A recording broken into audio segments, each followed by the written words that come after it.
you make any mistake along the way, it can divert who you are as a believer, and it can really mess up your life forever. Like, there's no going back from this. Like, you need to pray, you need to get it right in marriage. You know, in my previous video I spoke about him calling me at work, asking about my marriage, and you're probably thinking like, why was there so much pressure on like marriage?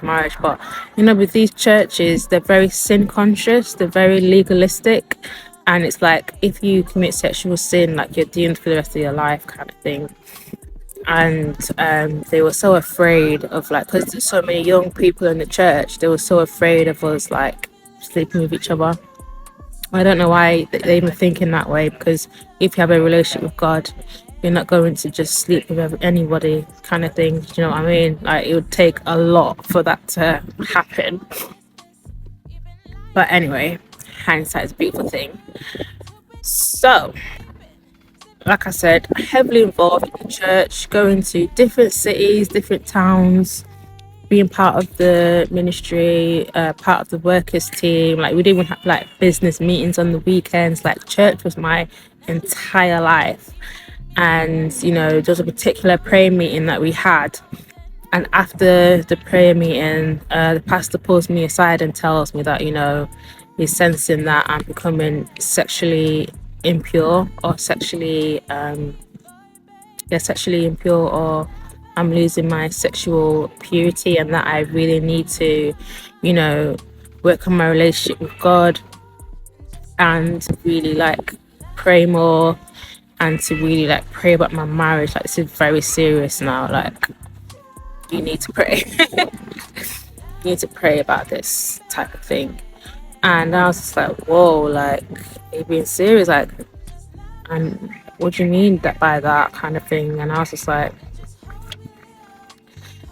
quite taken back by that. But I was just like, okay, let me try and pray more. Like, let me really try and be serious now, because I don't want to make a mistake. And there was just a lot of like fear around, like, if you make a mistake, then you've really like messed up your purpose in life, because like your purpose is to be like this shining perfect Christian, and if you make any mistake along the way, it can divert, you know, who you are as a believer, and it can really mess up like your life forever. Like, there's no going back from this. Like, you need to pray, you need to get it right in marriage. Yeah, like, there's this massive pressure to get it right in marriage the first time, and like once you do get married, that's it.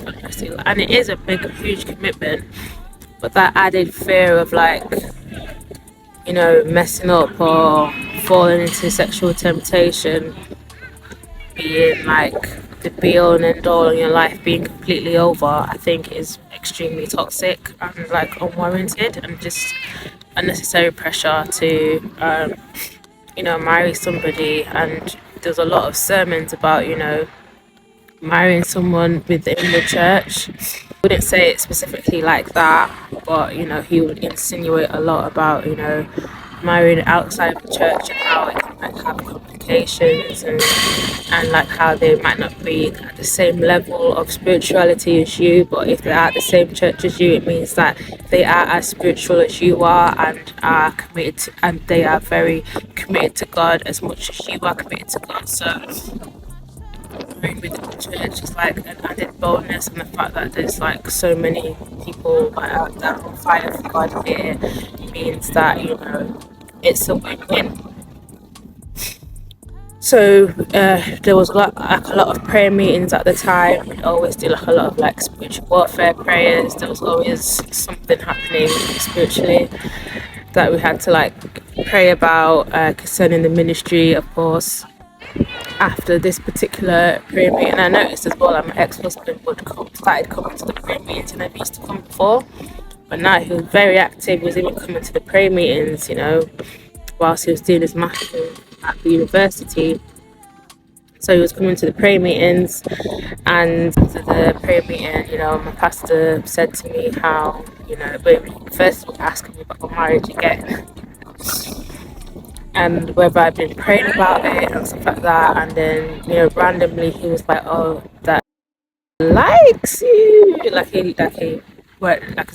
voice went so high pitched. And he was like, he likes you, like he actually likes you, and he told me that he likes you, and the whole situation, I think, has been like sorted out and things like that. Bearing in mind, I didn't know about the situation about him and his pastor's daughter. I only knew about my situation, and he was just saying how, you know, he likes me and stuff like that, and how, I shouldn't worry about, the whole situation, and, about him like being too intense and all of that.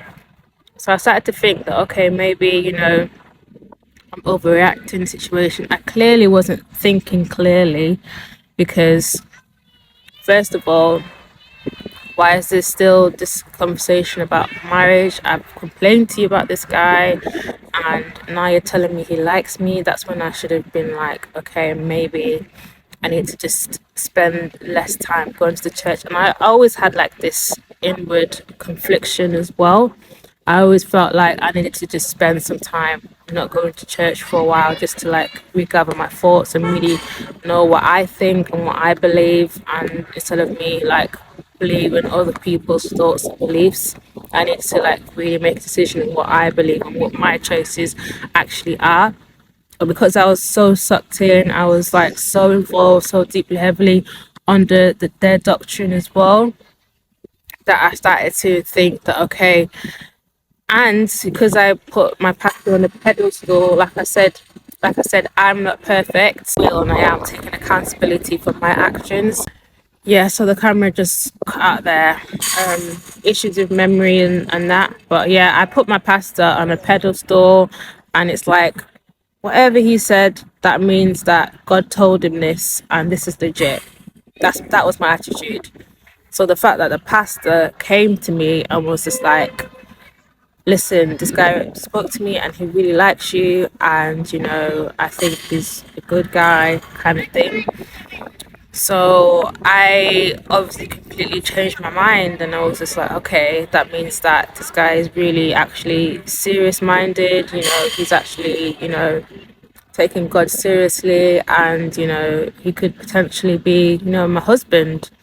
Because I'd made that complaint about him, things were very awkward in church now, because he was so regular now, and I could see how he was just like friends with everybody else, and everybody got on with him, and it was just me that wasn't speaking to him. So I just felt like, okay, maybe I overreacted. I started to second guess myself. I started to second guess my decision. It was just so full on.